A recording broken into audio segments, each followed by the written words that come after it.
ლიტიას მღვდელი ამთავრებს ლოცვით, მეუფეო მრავალმოწყალეო, რომელსაც მლოცველნი მოისმენენ თავდახრილნი. ამის შემდეგ სამღვდელოება გადაინაცვლებს შუა ეკლესიაში, პატარა მაგიდასთან, რომელზედაც მოთავსებულია საკურთხებელი 5 პური, ხორბალი, ღვინო და ზეთი. პურის კურთხევით ვიხსენებთ მაცხოვრის მიერ 5 პურით 5000-ის დაპურების სასწაულსა და ქრისტიანთა უძველეს ჩვევას ეკლესიაში პურის, ღვინისა და ზეთის მიტანას, რომელიც ლოცვის შემდეგ უნაწილდებოდა მორწმუნეებს. ამიტომაცაა, რომ დღესაც ნაკურთხი პური ლოცვის დასასრულს ურიგდება მლოცველთ. ნაკურთხი ზეთი კი გამოიყენება წმინდა სახარების წაკითხვის შემდეგ მორწმუნეთა საცხებლად. ლიტიის შემდეგ ღვთისმსახურნი თითქოს და ცისკენ მიმავალნი მიემართებიან აღსავლის კარისკენ.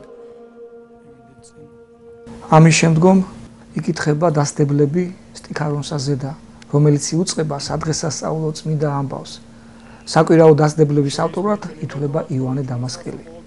საგალობელი აწ განუტევე იუწყება ღვთის აღთქმის აღსრულებას დედამიწაზე, მაცხოვრის მოვლენების შესახებ.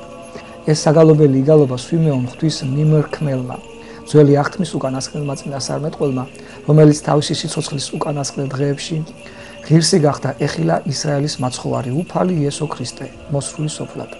წმინდა სვიმეონ თესალონიკელი წერს და შემდგომ ერთ-ერთი მსახურთაგანი, როგორც სვიმეონ ღვთისმირქმელი მოწიწებით ამბობს ლოცვას აწ განუტევე.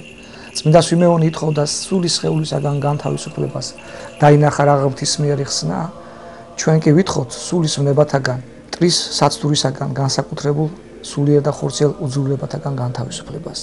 წმინდა სვიმეონს ხორციდან განსვლა ბედნიერებად მიაჩნდა და ეს ჩვენც იგვითითებს გვახსოვდეს ამ ქვეყნიდან გასვლა. დასაწყისი ლოცვების შემდგომ იგალობება განსატევებელი ტროპარი. კვირასა და წმინდანების ხსენების დღეს იგალობება ღვთისმშობელო ქალწულო, მთავარანგელოზ გაბრიელისა და მართალი ელისაბედის სიტყვები. ნესტორი ღვთისმშობელს უწოდებდა ქრისტეს მშობელს და ამიტომაც მთავარანგელოზის მისალმებაში გაჩნდა სიტყვა ღვთისმშობელო. საუფლო დღესასწაულებზე ეს ტროპარი არ იგალობება. შემდეგ იგალობება იყავს სახელიბრისა კურთხეულ ამერიდან და უკუნისამდე. სამგზის 33 ფსალმონის ყველაზე საზეიმო მუხლები.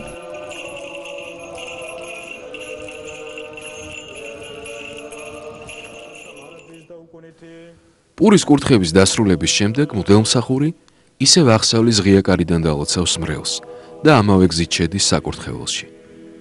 ყველა დანარჩენი კვლავ ჩრდილოეთისა და სამხრეთის კარით ბრუნდება უკან.